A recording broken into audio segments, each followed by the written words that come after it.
So buffer, that's the most misunderstood quiz question, and in order to be a good buffer, you have to have the salt and the acid. Some people call the salt a base, and that's where the conclusion comes. Salt is a base, but not a strong base. So if you have a strong base, you're adding to the acid, that will react with the acid. So if you are adding sodium hydroxide, that will react with the acetic acid and give you acetate ion, which is the salt, or you can call it the base. So anytime you have a strong base reacting with an acid, it will immediately react and give you the base, which is the conjugate base of the acid. So calculate how much of that you got. You must have some acid left over, because a buffer is a good buffer only if you have both the acid and the salt. If you neutralize all the acid with the sodium hydroxide, you are not going to have anything left, any acid left, then it will not be a buffer. So if you have 0.5 moles of acetic acid and you add 0.5 moles of sodium hydroxide, you are neutralizing 100% of the acid. You have nothing left. So your solution is not a buffer anymore. So to be a buffer, you must have some acid left and you neutralize some. The ideal one will be neutralizing 50% of it. So if you have 0.5 moles, you neutralize 0.25 moles, then you have the best one. So you are left with 0.25 moles of acid and you form 0.25 moles of the salt. Right? But 0.25 wasn't one of the options, but 0.3 was, so that will be the right answer. Okay, so we are in the chapter on acids, so we are on enzymes. I'm going to read this.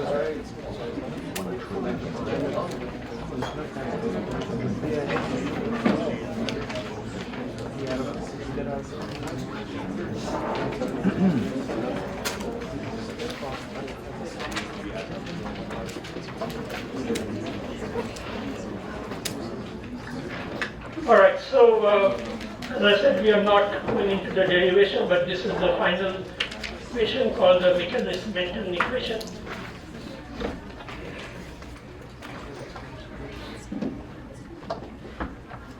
So this equation you should know. This is the rate of enzyme reaction. Depends on the Vmax, which is the maximum rate possible for that amount of enzyme. And it depends on Km, which is a property of the enzyme and the substrate concentration. So if you plot a graph of rate versus substrate concentration, the graph looks like this.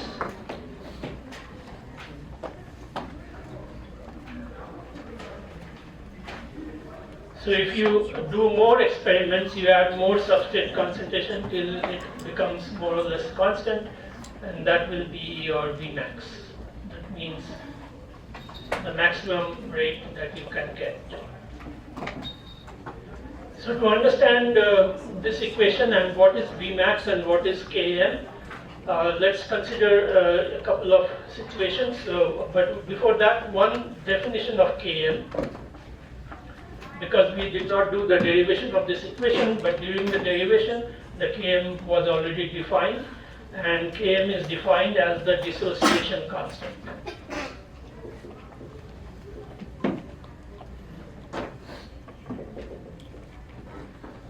Dissociation constant of the ES complex. So once again, if enzyme binds to the substrate, it gives you the ES complex. That is an equilibrium process. So the rate of this one is K1, this is K minus 1, and then the ES gives you the product. The rate of that is K2. And as I explained, you are doing the initial rate, that means only for the first few minutes, so that the product don't go back to the ES complex, because you don't have any product in the beginning. So the second arrow is going in one direction only. So dissociation constant is the dissociation constant of ES.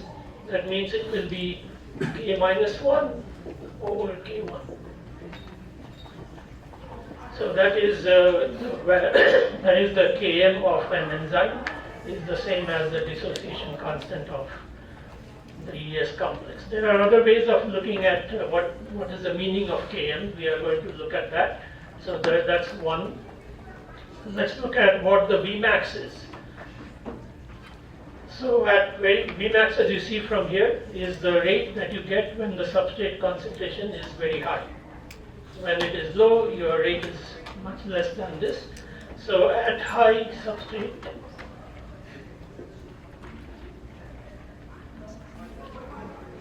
you can consider that the Km becomes negligible. If the substrate concentration is very high, then the Km is negligible.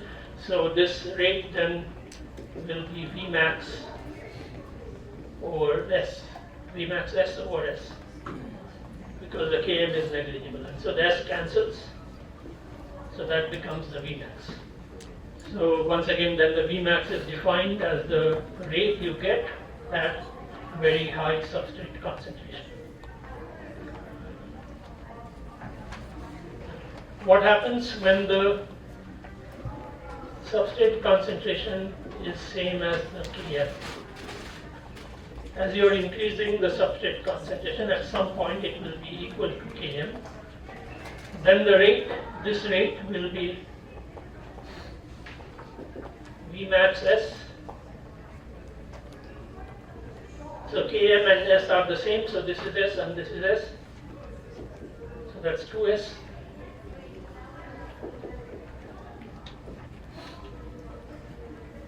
So S cancels, and the rate is half of Vmax. So that is another definition of Km. Km is the concentration of the substrate that gives you half the possible, maximum possible rate.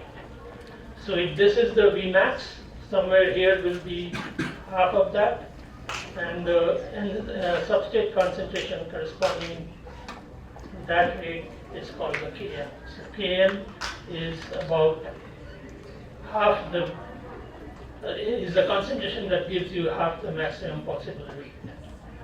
And relative to Km, when do you get Vmax? As you see, Vmax is very difficult to get. You have to keep increasing the concentration, and this keeps increasing slowly, and then it becomes straight. So approximately at about 10 Km, you can say that the Vmax is reached. So activity doesn't increase anymore if you have a substrate concentration that is approximately 10 times the Km, but that's just an approximate because it keeps on going, increasing more and more. All right, so what is the significance of this? Significance is that in the cell, most of the substrate concentrations, remember there are thousands of enzymes. They are catalyzing so many reactions. There will be a substrate for each enzyme. What is the concentration of the substrate, the usual concentration of the substrate in the cell? The usual concentration is around Km. Because at Km, the enzyme is most efficient. So if you look at this graph, this is where it is the steepest at the beginning. The slope is maximum at the beginning, but the rate is too low. So if you have a substrate concentration somewhere here, it may be increasing rapidly here, but the rate you get is very low. If you have a substrate concentration somewhere here, you get double the rate, but you have to have this much amount of substrate to get to that rate. So the cell has to make 10 times more substrate to get that 50% more rate, right, which is not feasible for the cell, because at this substrate concentration, first of all, the cell needs to invest a lot of energy to make that amount of substrate. Secondly, the substrate may not even be soluble at that concentration. And even if it is soluble, there is a big problem with having anything at high concentration, because that increases the osmotic pressure. Yes? I just want to ask to confirm at that second point when you said at high substrate, so Vmax equals Km? At high substrate, Vmax is equal to V. This second one. Yes. At high substrate, the Km is negligible compared to substrate. So Km is ignored because this is very high. And that's why Km is ignored here, so this becomes Vmax. Second one, the V becomes Vmax S over S, so S cancels, so it is the Vmax. Yes. Where do you draw the line between high substrate and low substrate? What did you say? Like when you say a high substrate, where do you draw the line between a high and low substrate? As I said, the line is around 10 times Km. There is no fixed line because as you increase the substrate concentration, the rate will keep on increasing by small amounts. Approximately about 10 times the Km, it will more or less come close to Vmax rate. But that is not important for the cell because cell never gets to that concentration for anything that will be a very high concentration. First of all, it will require a lot of energy to make that much, and then it will increase the osmotic pressure because of so much of substrate. So no enzyme works at this. This is only for the lab experiments that you can keep increasing the substrate. That also is not feasible because of solubility, because of cost, and such factors. All right, so as I said, in the cell, Km is the range at which most of the substrate concentrations exist because the enzyme is most efficient at that concentration. Okay, so I'm going to erase this part. All right.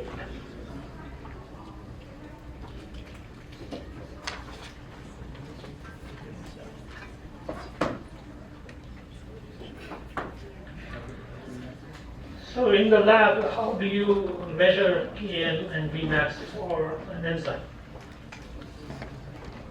From this graph, it is understandable that if you want to get to Vmax, you have to do it at this high concentration. You have to do several data points. You have a data point here, here, and then you draw the line and decide when we get to Vmax. Now, in order to get to Vmax, you need a very high substrate concentration, which as I said, is not feasible for the lab also because it may not be soluble. It may be very expensive to do all that experiment. You have to do too many data points to get to that. Instead, there is another solution, and instead of using the Michaelis-Menten equation, you can use a Lineweaver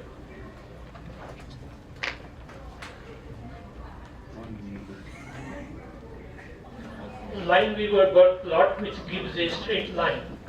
Coincidentally, the name of the person is also Lineweaver, so don't get confused there. So Lineweaver plot gives you a straight line, and in order to do that, you use this same equation. Just take the inverse of this. So if we take the inverse of this, 1 over V will be equal to Km plus S over Vmax S. So we can separate the two things in the numerator, so it will be Km over Vmax times 1 over S for this part, and then plus this S divided by the denominator, which is Vmax times S. I just separated the two numerators into two parts. And so this S and S cancels. And this looks like a straight line equation. So y equals mx plus c, where m is the slope and c is the constant. So this is the constant, is 1 over Vmax. And this is the slope, Km over Vmax. So you are plotting, instead of plotting V over S, you are plotting 1 over V with 1 over S.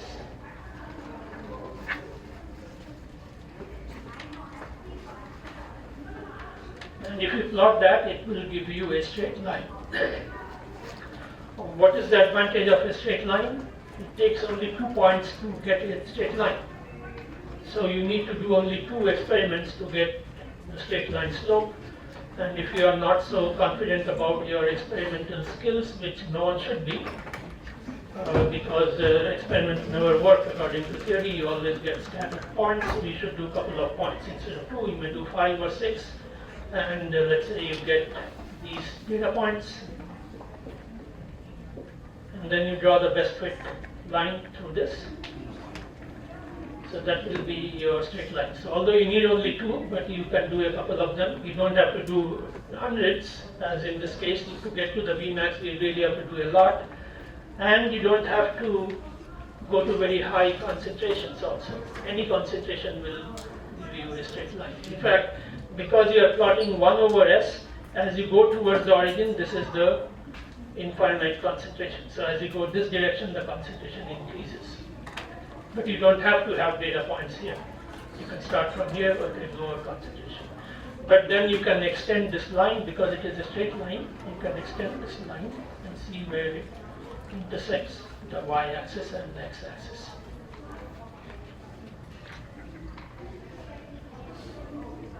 So if you look in this equation, so this is called the Lineweaver-Burke plot, which is also known as the reciprocal plot.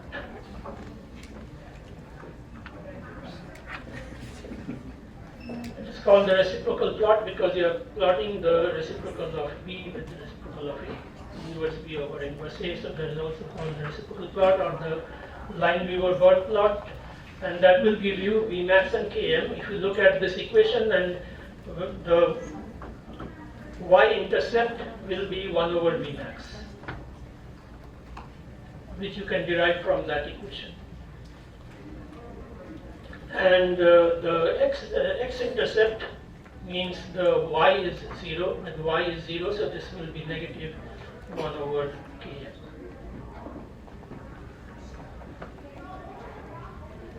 So this way you can determine Vmax and Km in the lab by doing just a few experiments regarding a rate.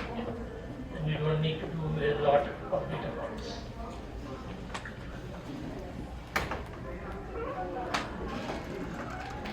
All right, so I'm going to erase this.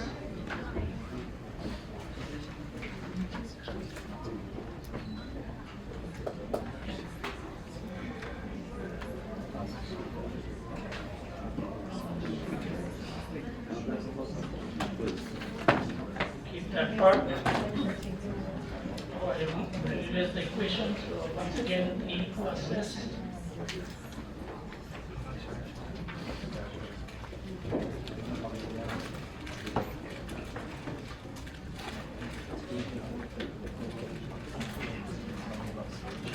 So the rate at which products are formed is decided by K2, because K1 and K minus 1 are very fast reactions,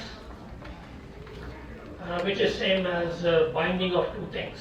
K1 and K minus 1 is the association and dissociation of two molecules, which is a very fast process.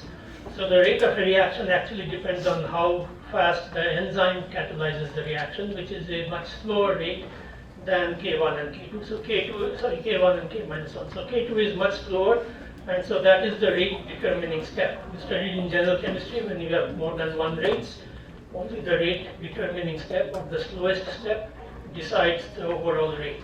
So the rate of an enzyme is decided by K2, which is called the catalytic constant.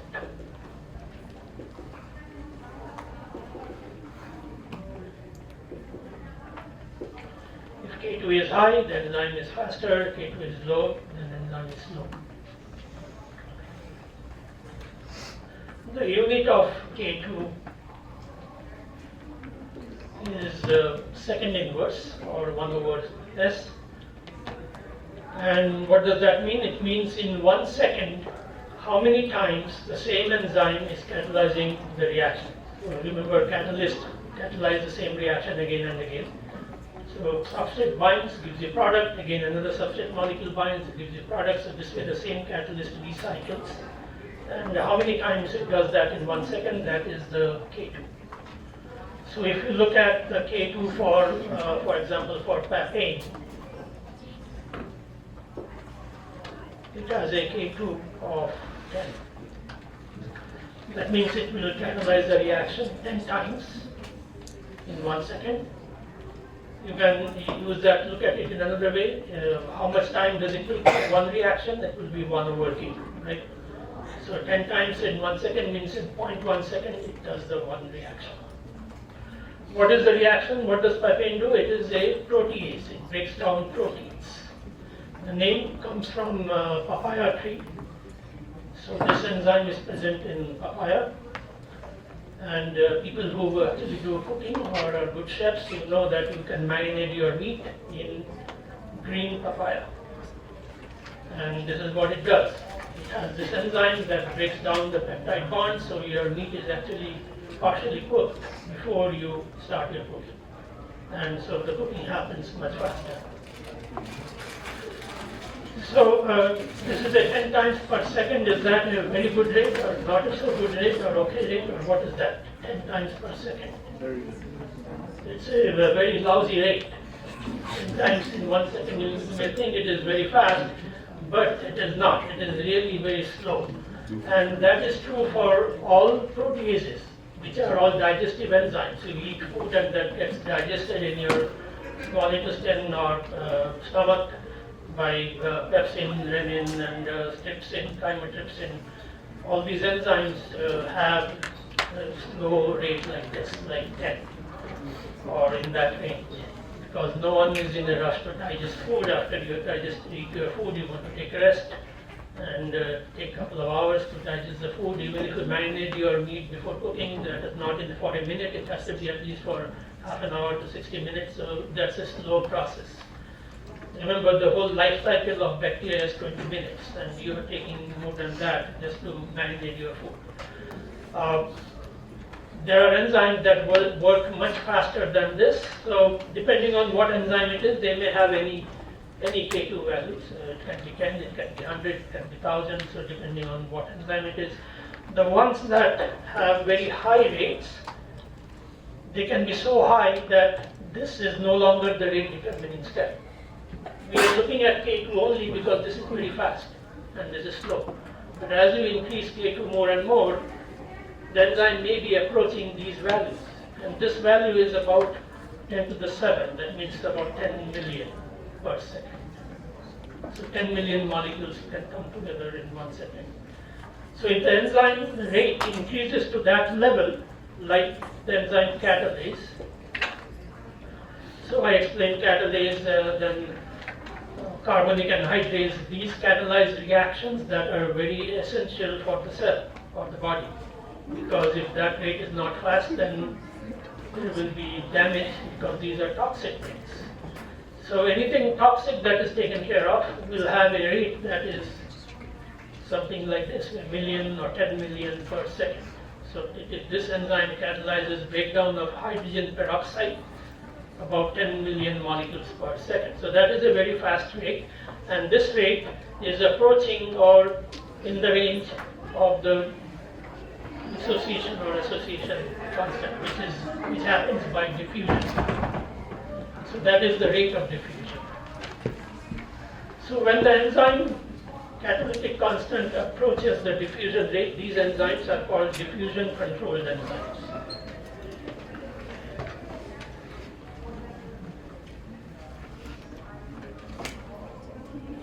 So diffusion controlled enzymes mean they have very high rate, more or less similar to the rate of diffusion. So catalase is one example, superoxide dismutase, that's another. So anything that deals with toxic products.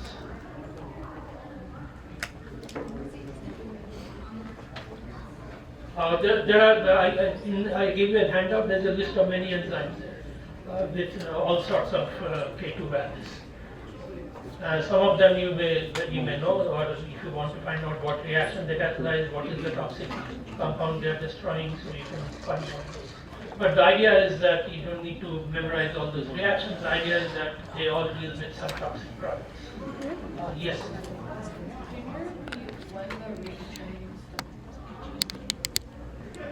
Rate determining step is the slowest step. So if K2 becomes more and more, then the rate of diffusion is constant. So if K2 of an enzyme is very high, it may be same as the rate of diffusion or more than the rate of diffusion.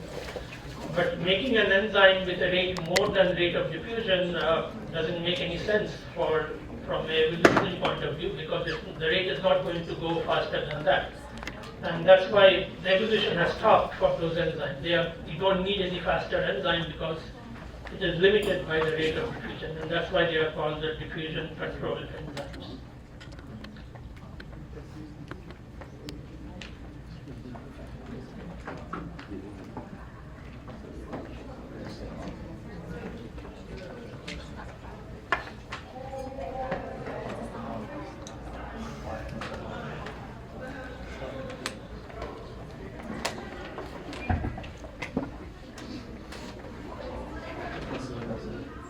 There are many molecules that inhibit rate of reaction or inhibit an enzyme, so they are called inhibitors.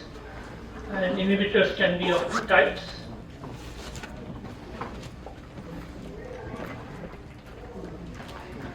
Reversible or irreversible.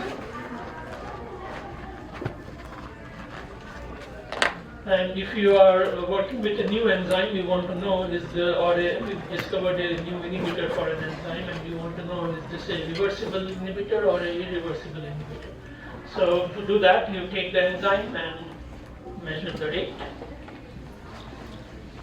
as in this kind of an experiment, and then you add the inhibitor, and you measure the rate again.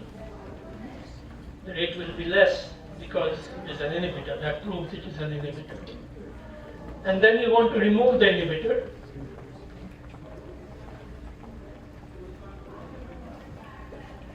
And then measure the rate again. If the rate goes back to the same as before, then it is reversible. If it doesn't go back to the same, it is still inhibited even after removing all the inhibitor, then it is irreversible. Right, so that's easy experiment to do. The question is, how do you remove the inhibitor? Yes. That's not my question. That's what your question is. That's a good question to ask. If you have already added the inhibitor, it is soluble in the water. You have two soluble things. How do you remove one? Right? If you have two soluble things, how do you remove one of them? Can you repeat what you said about the RP after you remove it? All right. So if the rate, let's say, is x. And this one rate is 0.5x, so it is inhibited 50%. You remove the inhibitor, you measure the rate. If the rate is x again, then it is reversible. That means the rate went back to the original because you have removed the inhibitor. If it is still 0.5x, then it is irreversible. That means even when you remove the inhibitor, the rate doesn't go back to normal. That means the enzyme is permanently destroyed or inhibited. All right, so going back to the question, how would you remove something that is already added to the solution? Change the conformation. That doesn't change the conformation of what? Everyone is going to become a pharmacist here. You should know this. You should know how to remove something that is already dissolved in water. Yes.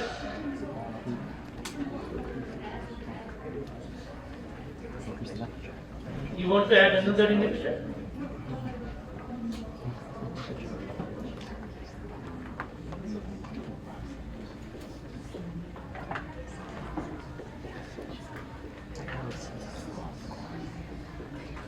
You remove that by the process of dialysis.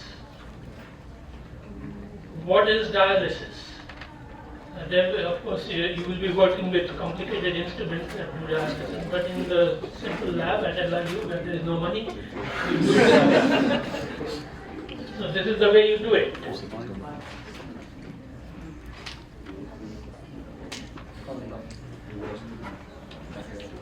You buy a dialysis tubing, which is a plastic tubing, like this, and you tie a knot at one end, close this end, put your protein enzyme plus inhibitor into this, and then you close the other end, just tie a knot inside. So it is a sealed tube containing your inhibitor and enzyme. Now remember, inhibitors are small molecules, and enzymes are large molecules. These dialysis tubings have the property that they act like filters. They have microscopic holes in them. You cannot see them, but with a microscope you can see the holes. They are of the molecular sizes. They are such tiny holes. And you can buy the tubings with different molecular weight cutoff. That means which size molecule can go out, which size cannot go out. They come in different cutoff sizes.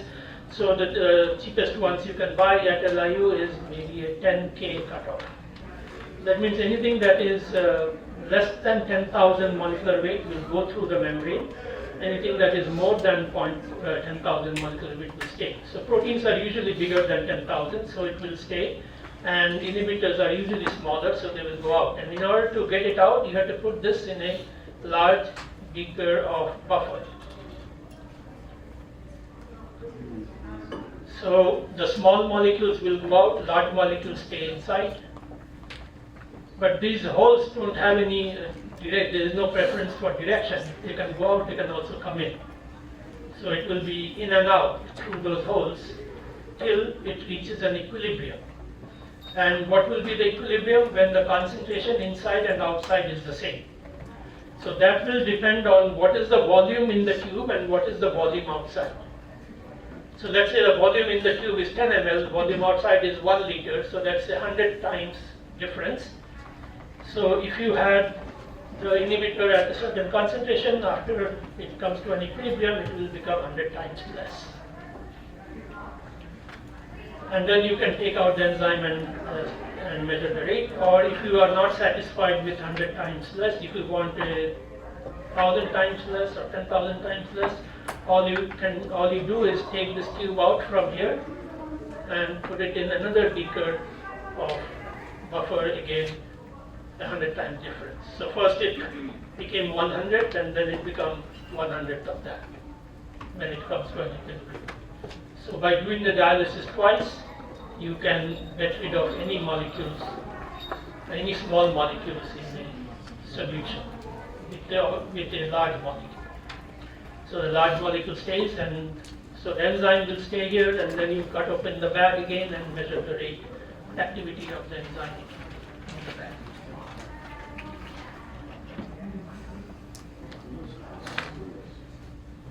All right, so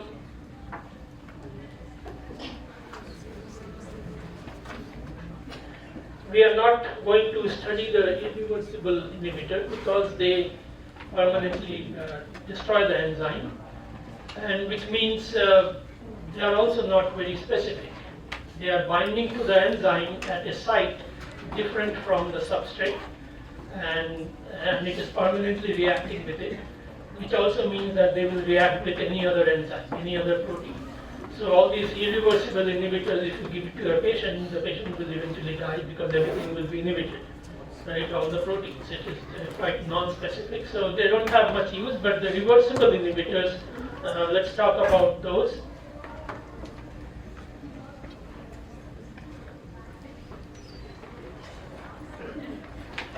So reversible inhibitors can be of 3 types. One is called a competitive inhibitor.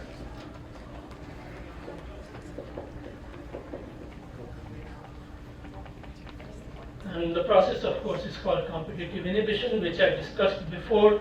Enzymes have an active site. So here is your enzyme, and there may be a region here where the reaction actually takes place. So this is the region where the reaction takes place. And if your inhibitor has the same shape as your substrate, that will also go and bind there. But because it has the same shape, but it is not same molecule, or it may have the similar groups, that's why it binds there, but it is not the exact molecule, so it doesn't react. So if the inhibitor binds here, then the substrate cannot bind, and so the enzyme will not be active. So that's how you lose activity. And these inhibitors are called competitive inhibitors, and as I mentioned before, majority of the drugs that you will be working with work on this principle of competitive inhibition. That means they inhibit a certain reaction in the body, or anything that is causing the disease, its inhibition of that protein or enzyme that is causing the disease. So even if you're infected by bacteria, you want to inhibit the bacteria. That most of the time it is done by inhibiting some enzyme in the bacteria. So the inhibitor looks like the substrate and binds to it. So going back to the reaction, once again, E plus S.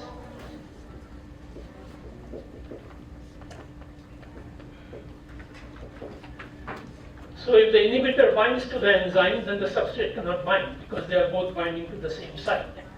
So only the free enzyme will bind to the inhibitor to give you EI, and that gives you no reaction. It will not bind to the ES because the substrate is already bound there, and they both bind to the same site. So again, I'm not going into the mathematics of this, but when you plot the graph, and the Lineweaver-Burke plot is the better one, so we will look at that. So let's say this is without inhibitor. So straight line here, and then you extend. So that will be the Vmax, 1 over Vmax and negative 1 over Km. So this is without inhibitor. And then you do the same thing with inhibitor. With inhibitor, the activity will be less. So where will the line be? Above this one or below this one? It will be above because this is an inverse plot, right? It's a reciprocal plot, so above means less, below is low. So with inhibitor, it will start from here, and then you extend the line, and it will look like this. If you add more inhibitors, then it looks like this. You extend the line, and it looks like this. So the Lineweaver-Burke plot of inhibitors and more amounts of inhibitors will look like this. So they all go through the same point on the y-axis, which is 1 over Vmax, but the Km will be different.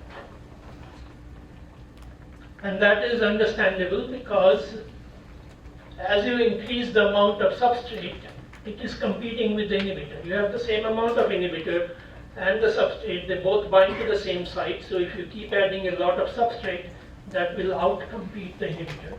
And that means all the molecules of enzymes will be bound to the substrate, and so you get the same rate as without inhibitor. Alright, so in other words, you have large enough concentration of substrate that can outcompete the inhibitor for binding to the active site. So that's the property of a competitive inhibitor, that it gives you the same Vmax and different Km. Remember, as you go more towards the origin, the Km actually increases. So these are, with the inhibitor, the Km will be more and more because of the graph. The second type of reversible inhibitor are the non-competitive inhibitor.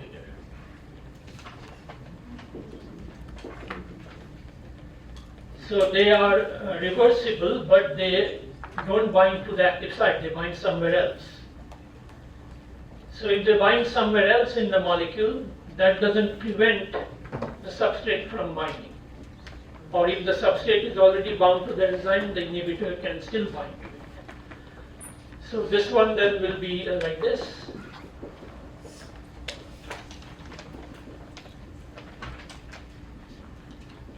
So the inhibitor can bind to the, actually these are all reversible, so I should be drawing reversible arrows.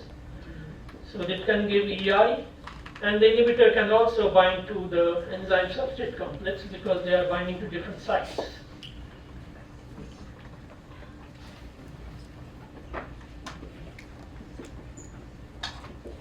And both of these give no reaction.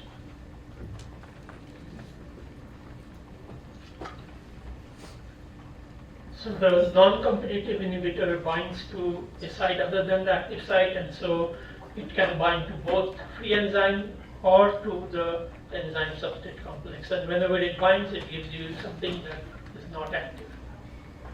And that's the cause of the inhibition. If you plot the graph of this one, So here is your line with the without inhibitor, and with inhibitor it will look like this.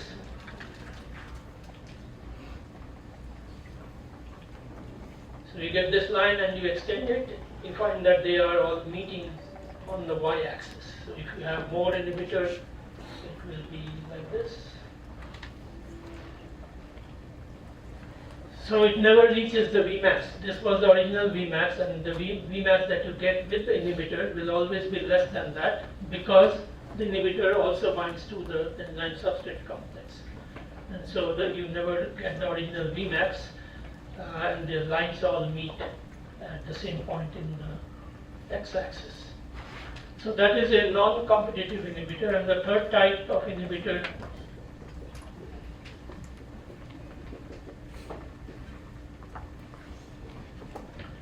binds only to the enzyme substrate complex. And then this gives you no reaction. So that as long as the inhibitor is not bound to the enzyme will give you reaction. And if some of the enzyme substrate complex can bind to the inhibitor, and that will lower the activity. So for this, if you plot the graph, so this was competitive, this was non-competitive. And you have to give another name for this one, and they couldn't find another name, so they call it uncompetitive inhibitor.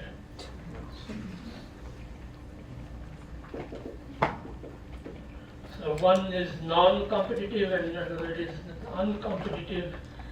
Just looking at language, they don't really have a difference, but in science, they are different.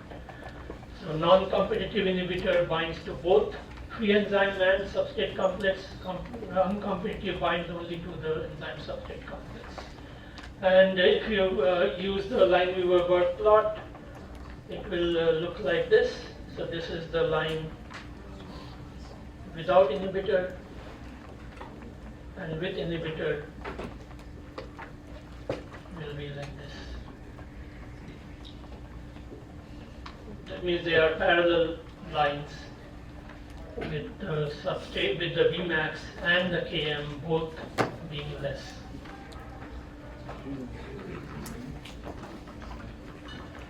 Alright, so these are the three different types of inhibitors that you have. And as I said, for you, probably the most important one is the competitive inhibitor, because that's how most of the drugs work. There is another type of inhibition called suicide inhibition, which we will talk about in next class. And that's the last thing in this chapter. The chapters are, I'm doing them in the reverse order. Okay, so actually in the book, the mechanism comes first. So in the next class, then we are going to look at the mechanism of enzyme, how enzymes work. All right, so we have 2 minutes. We will stop here.